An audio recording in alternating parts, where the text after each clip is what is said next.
You've been listening to the Voices of Faith Transforming the Community with the Saginaw African American Pastors on KISS 107.1. The views and opinions expressed on this show by the host, its guests, or call ins do not necessarily represent the opinion of this station, the staff, its owners, connoisseur media, or its advertisers.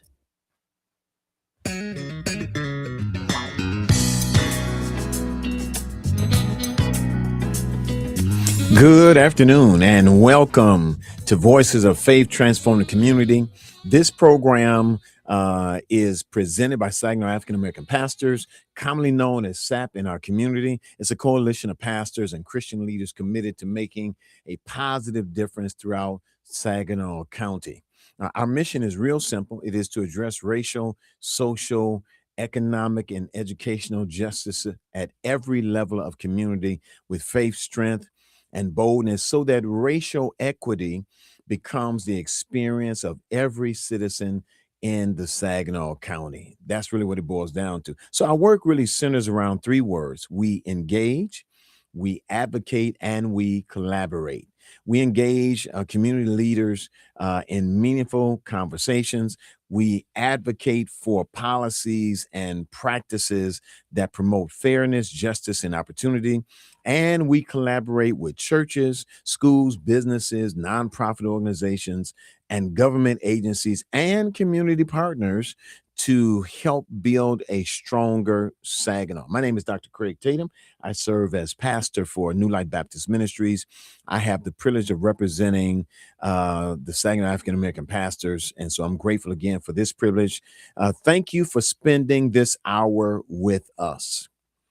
We are probably less than a week away from schools opening their doors to our students. As a matter of fact, students are already going to school orientation. They're meeting their teachers.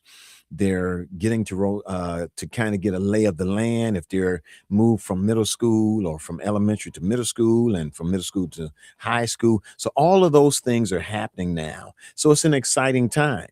But we still have to ask ourselves the question, are our students ready to enter another school year? Are they prepared? And so our subject has been for the last couple of weeks, school readiness, preparing our children for success. One of the things that you'll know, I'm sure you know by now, is one of the 5 pillars that the Saginaw African American pastors focus on. We focus on finances, we focus on education, we focus on law, we focus on again, health. I think there's one more there that I may have missed, but our ultimate goal is to focus on student success. And so over the last couple of weeks, I've had some special guests come in. We've had the conversation. A good friend and engineer has joined in and gave us a treasure trove of information as well. It's always valuable to get that information. So he'll probably jump in with me today. And I'll be grateful for that because then he brings a different perspective that I think is very enlightening. So over the last couple of weeks, we've talked about academic readiness. Academic readiness is more than having book bags and pencils and paper and iPads and all the above. We want to make sure that our children are ready. We talk about physical readiness. Make sure they get adequate sleep. Make sure that they're eating properly. Make sure that their hygiene is where it should be. All of the above. Hair is combed, clothes are cleaned. I talked about, again, if you have to wash your child's clothes every day, wash them, dry them, make sure that the kids can, again, go to school smelling good, feeling confident, all of the. We talked about the emotional part. This is a very critical piece because what it does, in essence, is it helps us to understand what's our child's temperament. Um, Sometimes kids are nervous. Sometimes they are reluctant. Sometimes they go to school, they're frustrated because they've been bullied. Sometimes they're a little bit embarrassed based on, again, their home environment. I mean, the list can go on, but we talked about that. And so today, got 2 issues that we want to really pick up on today. And then I got some questions for the parents today. So I hope you're taking notes. I hope you'll take a minute to like and share. Hope you'll take a minute to, again, have your child sitting there with you and or husband, wife, significant other, son or daughter, whatever it takes. I think this information is very critical. So I want to talk today a little bit, and I talked a little bit, I think, about this in our last session with Mr. Charles Cork. He was a truancy specialist for Saginaw Public Schools, gave us a wealth of information. And so I want to talk about social readiness, um, making sure that our kids are socially ready for the new environment. Over the summer, and parents, I know you know this because you've experienced it. Over the summer, our kids have grown. Their voices have gotten a little bit deeper. They've grown out of all of the clothes. They're now eating you out of house and home. Developmentally, they have changed. Their bodies have changed. Okay. So there's a lot of things going on. They're trying to now figure out, where do I fit in? If they've gone south or gone on vacation for the summer, they've not seen their peers for about 90 days. And so things are different now. So children should know a whole lot of things. And parents, I know you know this, but if the children are listening, I want them to hear it just as well. So, first of all, children should know how to introduce themselves. Hey, I'm Craig Tatum. Pleasure to meet you. Now, the language might be a little bit different because I'm an older person. All right. But they should know how to introduce themselves. They should make appropriate eye contact when they're meeting teachers and principals and social workers, and when they're meeting their peers. They should listen when others are speaking. Let's remember, the conversation is not just about us and our vacation. It's not just about what's going on our street or in our home. We should be good listeners. That means that children, when I mean children, I'm talking about teenagers and middle schoolers, if you will, and our children should know how to take turns. They shouldn't have to dominate the conversation. They shouldn't be, again, the comedian all the time. Sometimes when kids are comedians all the time, it could mean there's a deeper issue. Maybe they're struggling with science or technology or math or, again, language arts or whatever the issue is. And so to avoid them having to deal with that, sometimes they get in trouble so they can be dismissed out of the class. So parents, that's a warning flag. Now, that's not always the case, but the bottom line is, start asking questions. And parents, nobody should know your child better than you. That means you need to study them, spend time with them, know when they're anxious, know when they've got issues, know when they're frustrated. All of those things are critical. Your child should know how to respect personal space. Okay. They should know when they have come into a child's personal space or the teacher's personal space. And parents, that means you must set some boundaries at home. Now, there are some children at home that spend a lot of time with their parents. One of the things I love about my parents is that there were times when our parents told us to go outside and play. All right. In other words, that meant, okay, you've been in the house long enough, or you're now invading my space. I've just come from work. I want to decompress. I want to work a little bit. I need to cook. I need to do other things. And so go outside and play. That was a cue for us. And we love that. All right. So with children today, children, teenagers, middle schoolers, they spend a huge amount of time on technology. And this is where, again, Matthew, your perspective can come in here.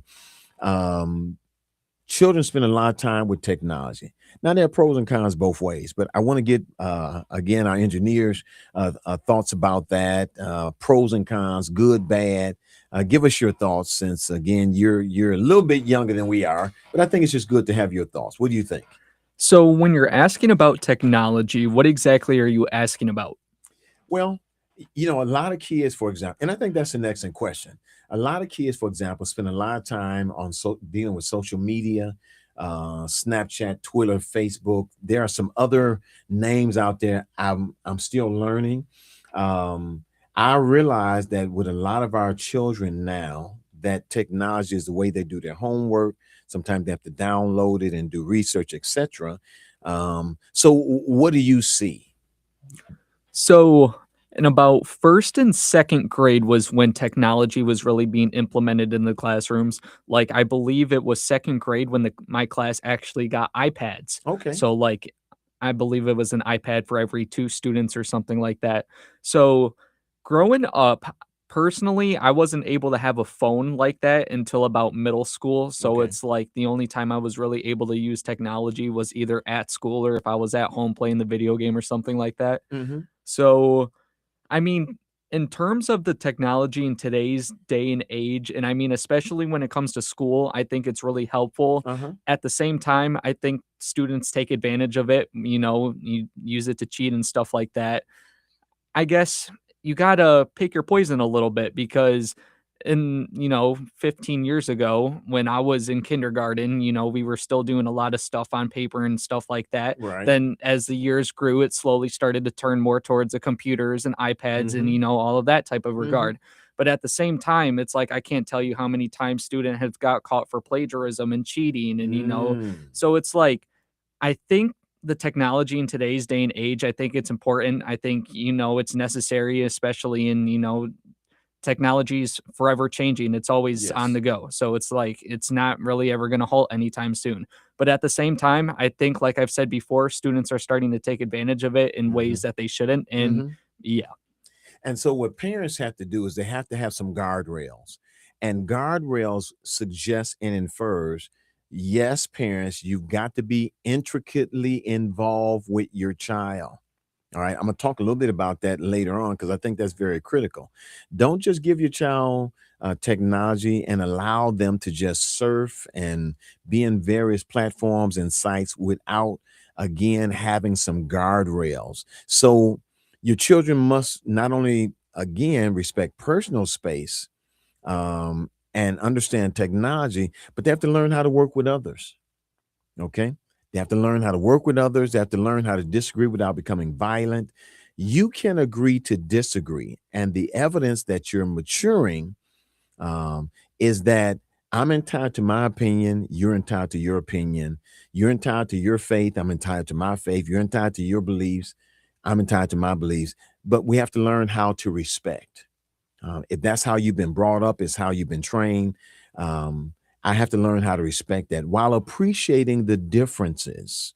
I think that's critical. And so, even when there are such things as disagreements, we should know how to apologize sincerely. All right. I think that's critical. Now, you're probably saying, yeah, I hear you, but that's not the real world. But it's all a part of social readiness. And I believe this that if you train your children at a very young age, it will become a part of their fiber. Okay. Now, here's a critical piece. And I've said this before to the parents that parents, your children will emulate what they see you doing. All right. So if you're not doing some things, guess what? They're not going to do them. What you consider valuable, your children will consider valuable. And that's critical for us to understand. They should be willing to accept correction. Okay. They should be taught how to accept correction. That's from the principal, that's from the janitor, that's from the cafeteria worker, that's from a football coach, that's from a teacher, that's from a safety patrol person. They've got to learn how to accept correction, but they also must learn how to ask permission. Don't just take things, don't just assume. They should know how to say please. They should know how to say thank you. They should know how to say excuse me. They should know how to say things like I'm sorry or I need help. Teach them kindness because here's the reality. Um, there are children whose life environment may not be on the same level as your child and you. I think that's critical to understand that sometimes I think we assume that everybody has a golden spoon life, and they really don't. I know that as a pastor and being engaged in our community, there are so many children that live below poverty level. There are so many parents that are working two jobs and barely making ends meet. That's a reality in our community. Does it mean that it's the child's fault? Of course it doesn't.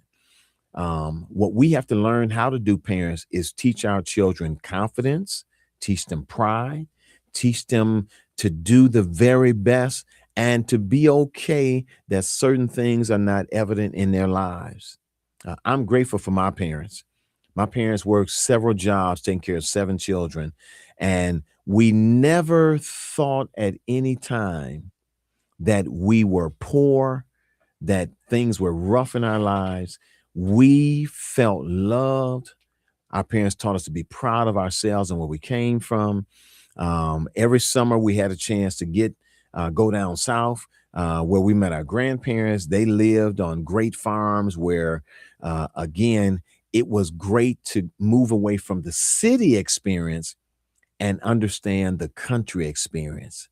All right. And one of the things I learned down south real fast was everybody was kind down there. Yes, sir. No, sir. Introduced themselves. We got an aspect of our lives that made us a better person.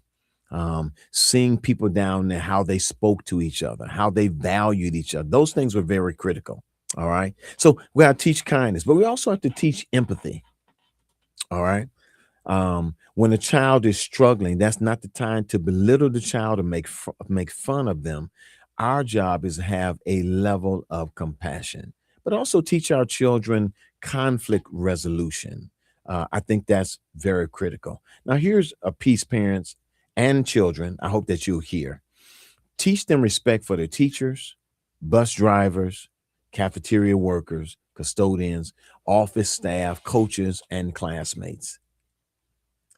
They should be learning respect for anyone. And parents should also be careful about constantly speaking disrespectfully about teachers in front of the children. Because guess what? Whatever you do, your children are going to do also. Now, here's a reality, and I know this as a parent. I know it as a probation officer. I know it as a school safety officer. I know it as a director of a program that work with troubled youth. There may be times when parents disagree with the teacher or a school official. I understand that, having dealt with it. Those concerns should be addressed appropriately. The parents shouldn't, roll up into the school and, cuss or swear and be very loud or belligerent because it sends the child the wrong message. If my parent can do it, I can do it. Now, one of the things about my parent, and Matt, you can chime in here if you will. One of the things my parent always said is that if you have an issue or disagreement about something going on in school, it is not your position to deal with that. Bring it home to me and let an adult address that issue. Okay. I appreciate that. All right. And sometimes, my brother and my sisters didn't always follow that rule of thumb, and they had to be disciplined in the process. Okay. What's your thoughts about that, man? Yeah, pretty similar to your story. Whenever I was having an issue at school, my parents always told me to, like, bring it to them, but first try to, bring a school official involved, whether it Mm-hmm. be a teacher or school counselor or someone who has authority there that could do something about it. So, yeah, that's usually what I did. Mm-hmm. I mean, there was a couple times where it's like, something popped off at school and I was involved with it. But most of the time when it came to stuff like that, it's like, go talk to a teacher. It's not really worth getting in trouble There you for. go. And I think, and for our high schoolers, middle schoolers, and children, I think Matt gave us a great analogy. Don't try to bring resolve to things that are beyond your realm. All right. If a kid is talking about something very negatively or trying to be assaultive or verbally abusive, all those things, sometimes it's better to allow an adult to intervene and save yourself. Okay. Don't feel like you always need to respond. I know you got peers that say, "Oh, you gonna let her talk to you like that? Man, she disrespect." I've heard it, I've seen it, I've experienced it myself. But here's what I need you to understand. When your parents send you to school every single day, they're sending you to learn, because everything you learn is going to help you become an adult and know how to function in the real world. That's critical for you to hear. Okay. I'm not saying you won't disagree. I think you need to understand that you will disagree. And let me say this: parents will probably disagree with teachers and how they deal with things. Okay, but let your parent bring resolve. And let me say this, parents, if at all possible, and I know it is, try to partner with your child's teacher, because the two of you need to be viewed as we're working together to ensure my child's success. So parents, should you attend PTA meetings? Yes, you should. Parents, should you be involved in there is a popcorn sale? Should you be involved? Yes, your child needs to see you partnering with again their teacher. Should you go to social events? Yes, you should. Should you go to sports events? Yes, you should, because your child needs to know that school is important to you. So I want to give you one or two questions, and I know we've got to go. We got a commercial coming up, so let me give you one or two questions, and then we'll be ready to take a break. So parents and caregivers, ask yourself this question: who's checking my child's homework? All right. Do I know my child's teacher? Do I know my child's closest friend? Do I know my child's passwords and online activity? And the list goes on. So guess what? On the other side of the break, we're going to come back. We want to deal with the spiritual portion as we wrap up the social portion. Okay. Stay tuned. We'll be right back.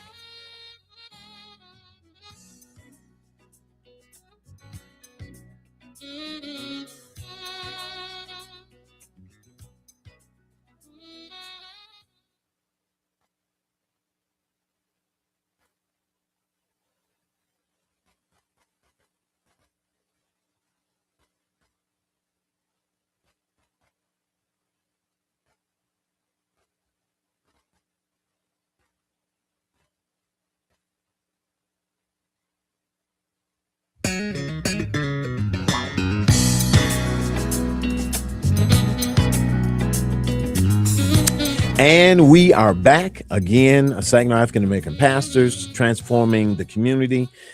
We've been talking for the last couple of weeks on this issue of school readiness, and we've talked about the emotional part. We've talked about the physical part. We've talked about how to ensure parents that we're doing all that we can for our kids. We've talked about a lot of things. We just wrapped up a couple minutes ago on social readiness, and gave you some questions. I want to pick up on those again. So you got them. Does my child see me doing any reading? Now, parents, I know you're saying, but Reverend, when I come home after a 9 to 5, an 8 to 5 job, I've got to cook for the kids. After that, I'm bushed, I'm tired, I'm trying to get ready for the next day. I get all of that. But what about the weekends? Okay. Can you spend some time with your children reading or having them read to you?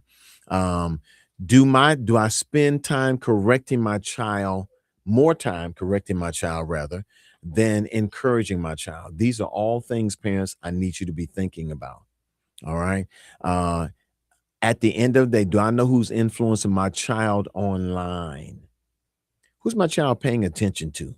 What groups are they engaged and involved in? Those are all what we call social readiness things. And depending on the age of your child, if your child's a teenager, you're probably not monitoring who they're connecting with online. Okay. But you should.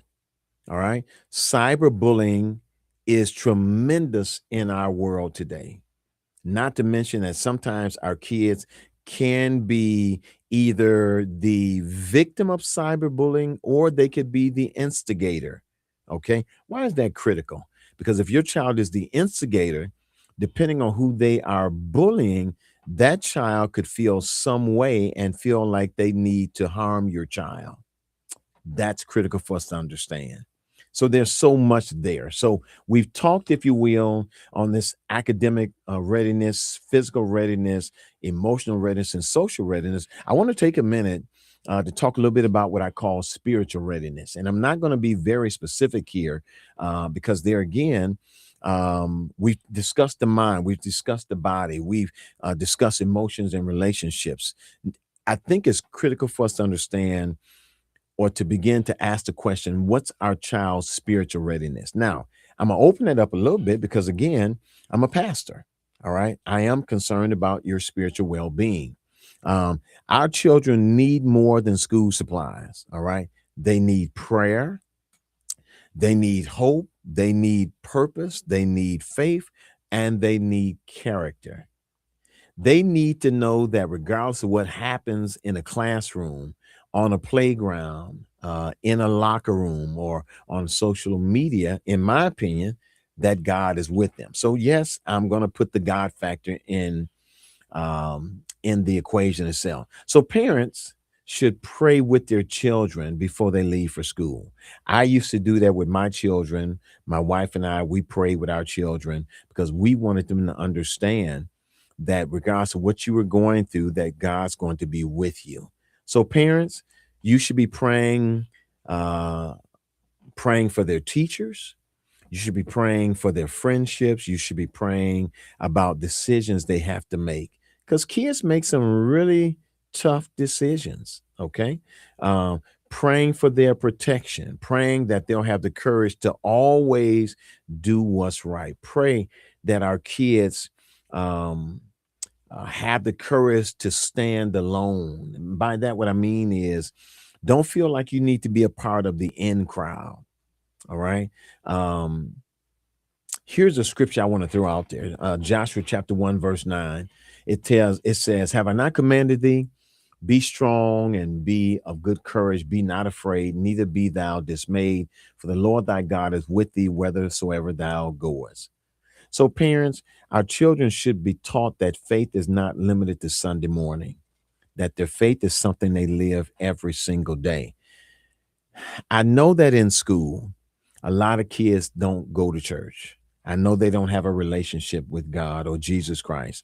Maybe sometimes they go when they're over grandma's house or over a friend's house. I get all that. So, parents, I really want to push you a little bit and say, what do you believe in? And are you making sure that your children believe as well? All right. So, faith should guide how they treat classmates. Faith should guide how they respond to peer pressure. Faith should guide how they use social media. Faith should guide how they handle success and disappointments. I think those things are real critical for us to understand. Faith should guide their honesty and integrity and all of the above. I think those are critical things that as you're thinking about your child, yes, they should have something. Now, again, parents, when I start talking about having some sense of faith or spiritual connection, you should know who and what your children are listening to. It's very critical. All right. So let's talk about this issue in the minutes that we got left. And, I'm going to again bring Matthew in with me, talking about what parents must change. All right. Want to talk about that a little bit. All right. As we move forward to the conclusion program, I want to speak directly to parents, grandparents, guardians, and caregivers. All right. Sometimes children are not the only ones who need to prepare for a new school year. All right. Parents must prepare as well. And so children often mirror the adults around them. All right. I know that to be true. Sometimes children do not need to make the first change. Sometimes the adults do. If last year was a challenging year for your child, um, parents, you need to start encouraging them. Do it every day. I'm hoping you have a great day in school today. How was your school today? Sounds like you did good today. Those are all things that we must do. Now, more than anything, parents must become more consistent. Make sure your kids have a time to go to bed, a time to get up. Make sure they're getting their clothes out. Make sure they're eating. Make sure they're doing homework. Make sure you assign things for them to do. One of the things I've discovered, and Matthew can chime in here, is that children thrive when they have structure and predictable routine. So, what's your thoughts on that, Matthew? So on that, I will say for the majority it is correct. Except in like, for example, me, I wouldn't say an all A student through high school because Mhm. my freshman and sophomore year I was a little rough and rowdy, but then junior and senior year I straightened it up a little bit. Gotcha. Gotcha. So I mean, as long as I was getting A's and B's on the report card, like, my mom didn't really care how late I stayed up and stuff like that. Hmm. Obviously, she was still strict on stuff and, like, I not supposed to go out and party on a school night and, things of that regard. But I mean, like, yeah, as long as I was getting A's and B's, like, she wasn't like, I didn't really have a curfew. I didn't have to, like, turn off the TV or anything by a certain time. Do I think that that is important, especially for younger kids? Hmm. Yes. Hmm. But I mean, at the same time, like, if you have to trust your kids a little bit too, Right. like, Right. trust that they're gonna make the right decisions. Trust that, okay, if they're gonna go out and stay out late with friends, not Hmm. saying that I'm saying that it's okay, but are they gonna go to school the next day and still give 100%? Hmm. That type. You try to are you getting what I'm trying to Yes, say? sir. And I think the key to that, Matthew, is there again, starting early, making sure that I put guardrails, and guardrails are not designed to stop you. Guardrails are designed to keep you from being harmed. So obviously in your situation, as you started growing, I mean, elementary school, moving up, your mom, your family instilled a certain level of expectations, and you match that. Oh, yeah. So, reading time, family meals, household responsibilities, I think those are all things. So See, go ahead. I don't mean to cut you off, but I'll give you a little bit of input on how my childhood was. So, especially when I moved down to Detroit, I had to read for at least 30 minutes a day, and it There had to you be go. like a chapter book. It couldn't just be like a picture or comic book stuff like that. It actually had to be a chapter book.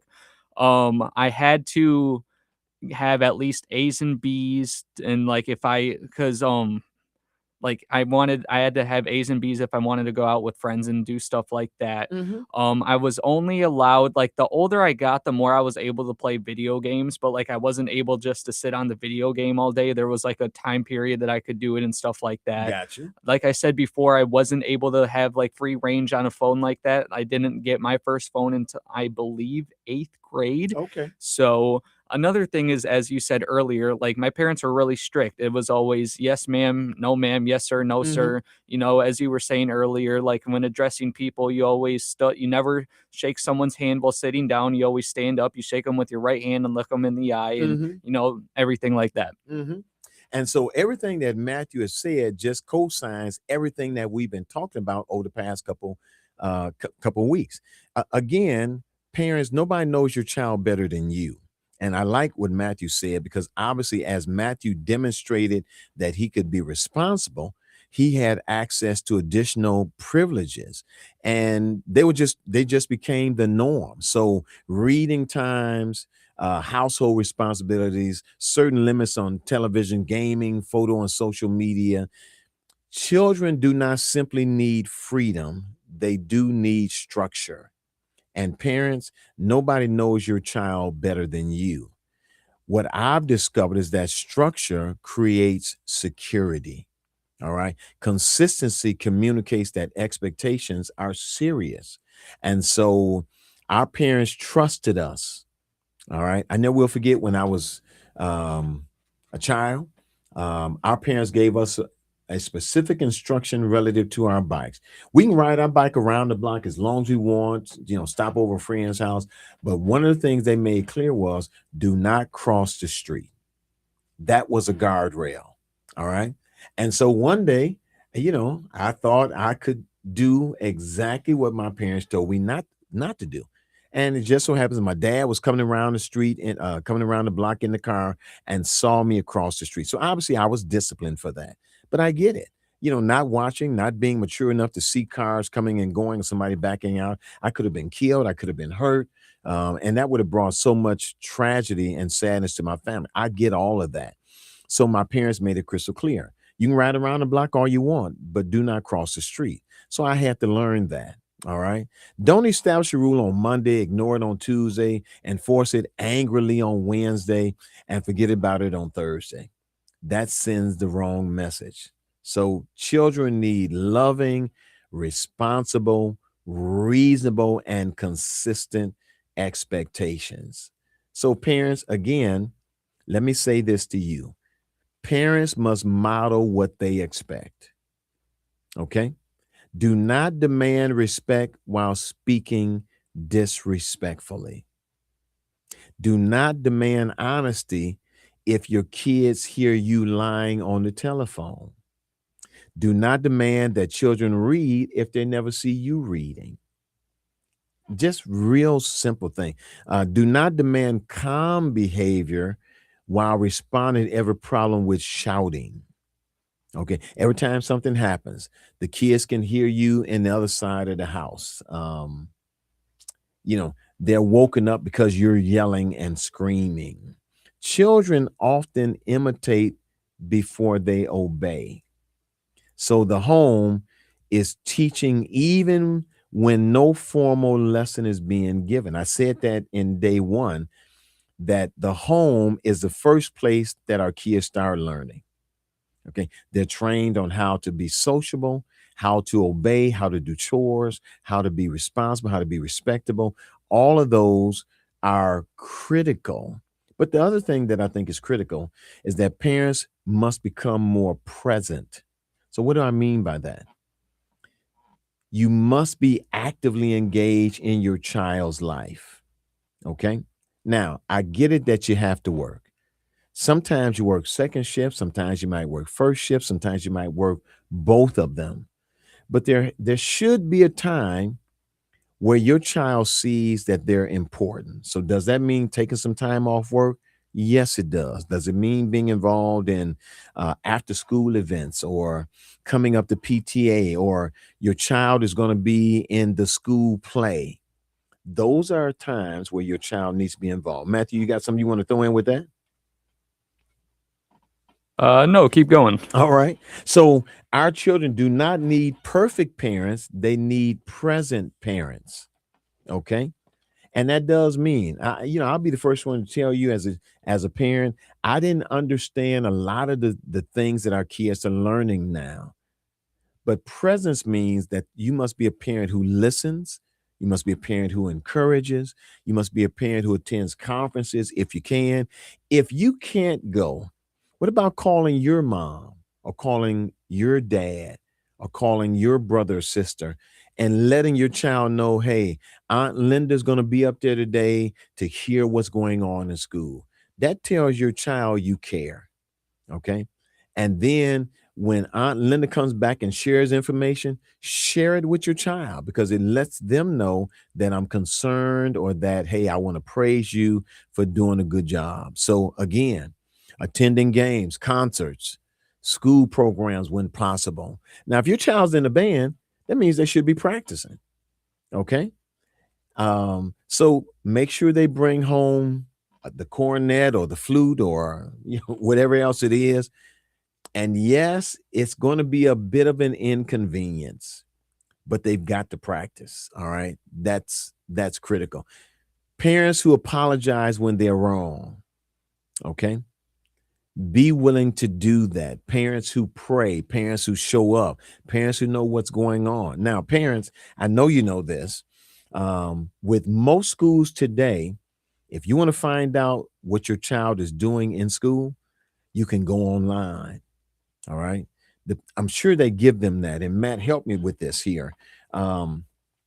Usually parents can go online. The school has a website. It has a certain secure place where you can go to see how your child is doing. Were your parents able? My parents weren't able to do that.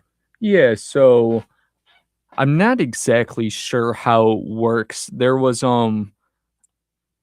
I'm trying to remember which one was which. Down in Detroit and Carlton, they were two different platforms, but they were really similar. One was Skyward, and the other one I want to say was like My Star or something like that. Okay. And oh yeah, like you could go in there and see all your care, and like it was kind of interesting too, because parents got to see all the stuff that some stuff that the kids couldn't see too. So Mm-hmm. like they could go in there, see like teacher notes, like the teachers could go in there and leave notes for them, if not like obviously email and stuff like that. Mm-hmm. They could go in and see grades, like scores on individual assignments, how they Mm-hmm. did on tests. They could see like absences and stuff like that too, to see like if they got marked. The school should notify the parents if the student was absent, but they could Mm-hmm. also see how many like days total their kid was like out of school and stuff like that. Mm-hmm. So yeah, there is like I said, I'm not exactly sure what the exact platform is, but there are different platforms where parents are able to access their kids' information. And parents understand this. You may not be technologically savvy, but your child may be, and your child can go in. Now, here's the thing about that. Your child can go to the site, your child can see. They can't change anything, but they can see. And so you can say, hey, son, pull up the website of school. I want to see how you're doing in school. All right.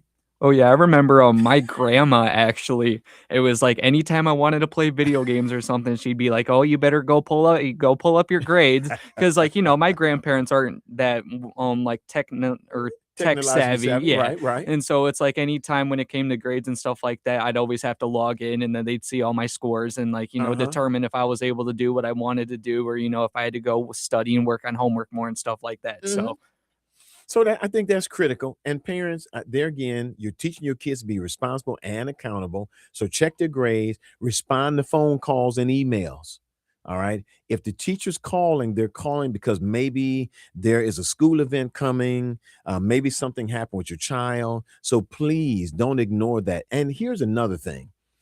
My mom was very good at this. Volunteer when possible. So if it means you can go on a field trip, if you can be an extra chaperone, maybe you can be a chaperone at a school dance or a football game or popcorn sale. Those are all critical. Teachers and parents should be teammates, not enemies. Okay. So your child needs to see that the two of you are working together. But now, parents, I want to share this here because I've got just limited time here. Parents must teach responsibility. All right. Teach kids to pack their backpacks, prepare the clothing the night before, meet deadlines, manage their time, hang around the home, be responsible. Those are all things that our kids should and could be doing while they're with you. Parents must praise their kids' effort more than their grades. Your child may be doing everything they can for science, but they're just struggling. So learn to celebrate where they are, celebrate hard work, celebrate persistence.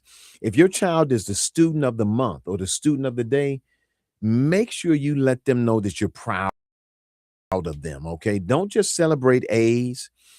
Every child has different strengths. So you have to be aware of that. All right.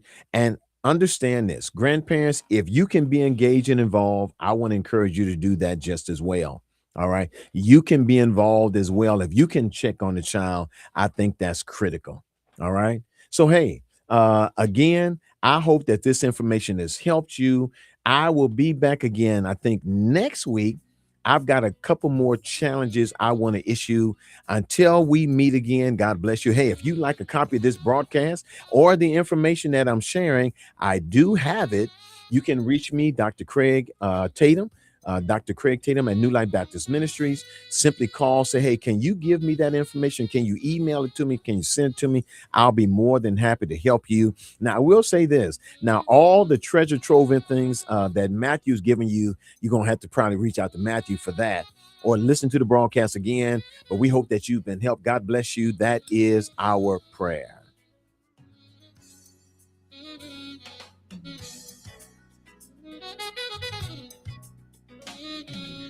You've been listening to the Voices of Faith Transforming the Community with the Saginaw African American Pastors on KISS 107.1. The views and opinions expressed on this show by the host, its guests, or call-ins do not necessarily represent the opinion of this station, the staff, its owners, Connoisseur Media, or its